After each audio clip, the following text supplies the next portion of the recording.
Poached eggs. So delicious, but such a challenge to make. Use this technique and you'll always get your poached eggs right. Use a pot that is deep, not wide, and put in lots of water.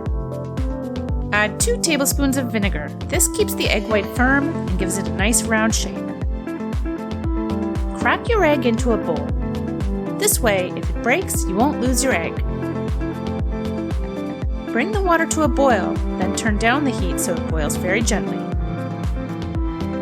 Stir the water before putting in the egg. When you do this, the egg moves toward the center and it helps form a round shape.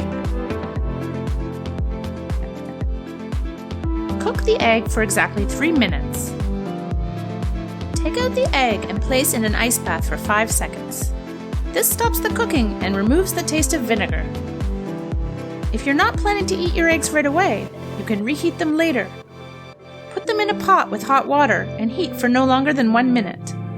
If you're hosting a brunch, you can make your eggs the day before and store them in the fridge. Just make sure they've cooled completely before putting them in the fridge.